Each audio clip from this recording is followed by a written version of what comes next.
Barcelona di bawah Xavi memang bisa dibilang lagi oke-okenya. Apalagi sejak kedatangan Joao Cancelo yang langsung mengatasi permasalahan bek sayap mereka dalam sekejap. Joan Laporta selaku presiden klub dikabarkan udah ngebet buat langsung mempermanenkan jasa pemain asal Portugal tersebut. Sementara Cancelo sendiri juga sudah nyaman berada di Camp Nou. Apalagi ia dikabarkan sudah tidak mau kembali ke Manchester City karena kapok bekerja di bawah arahan Pep Guardiola. Bahkan Zlatan yang pernah merasakan sensasi kerja bareng Pep juga setuju dengan keputusan Cancelo untuk tidak melanjutkan kontraknya.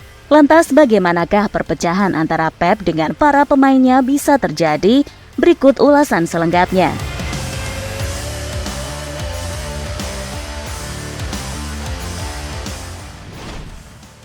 Pep Guardiola memang sosok yang begitu dikagumi oleh para pemain maupun pelatih di seluruh dunia.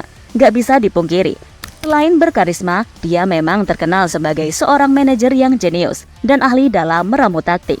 Sayangnya setiap aspek dalam kehidupan ini selalu punya dua sisi yang berbeda. Jika yang disebutkan tadi adalah sisi positif Pep, maka apa yang digembar-gemborkan Ibrahimovic dan beberapa tokoh lain justru merupakan kebobrokan Guardiola.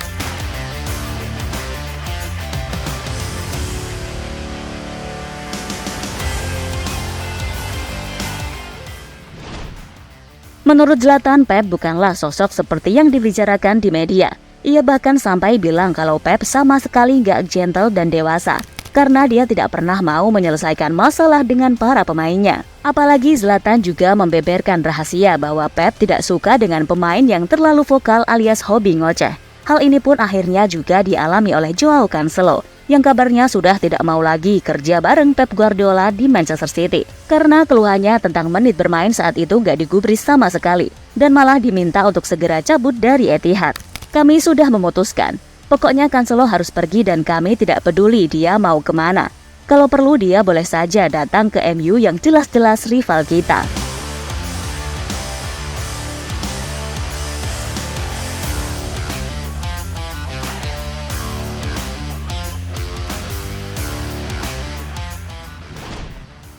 Bahkan tak cuma Pep, saat masih di City Cancelo tidak dihargai oleh berbagai pihak dan mendapat serangan dari kanan kiri.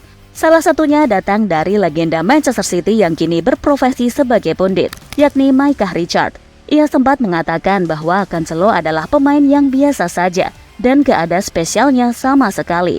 Mantan pemain timnas Inggris itu juga menambahkan, kalau ditimbang berdasarkan harganya saat pertama kali datang, jujur aku kecewa.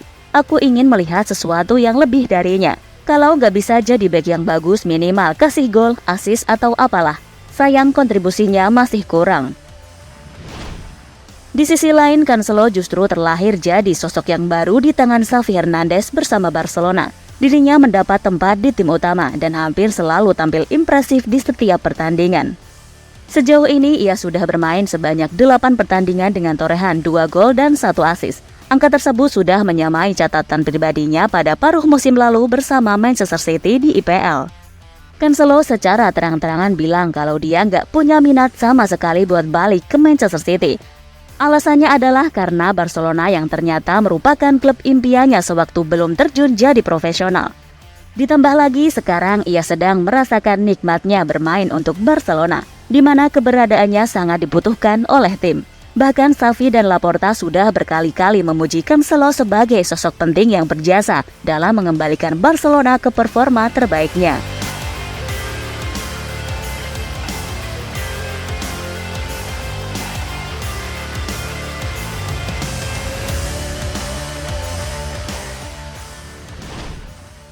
Selain faktor yang telah disebutkan tadi, Cancelo juga menambahkan kalau semua pemain legenda favoritnya pernah bermain untuk Barca.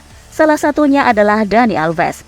Dalam sebuah wawancara, dirinya memang menyatakan bahwa Alves merupakan bek sayap terbaik yang pernah ada, dan dia banyak belajar dari sosok tersebut. Cancelo tambah senang lagi saat tahu bahwa publik Camp Nou menjulukinya sebagai The Next Dani Alves, karena kesamaan posisi, gaya main, dan kemampuan teknis mereka yang luar biasa.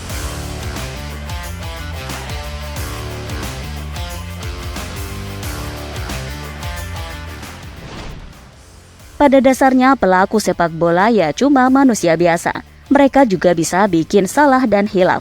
Seperti dua sosok hebat tadi yakni Pep Guardiola dan Joao Cancelo. yang ternyata masih punya kekurangan dalam diri mereka, terlepas dari betapa hebat keduanya kalau urusan bola. Semoga saja itu tidak mempengaruhi performa mereka, agar kita bisa terus menyaksikan aksi-aksi brilian dari keduanya, baik sebagai pelatih maupun pemain.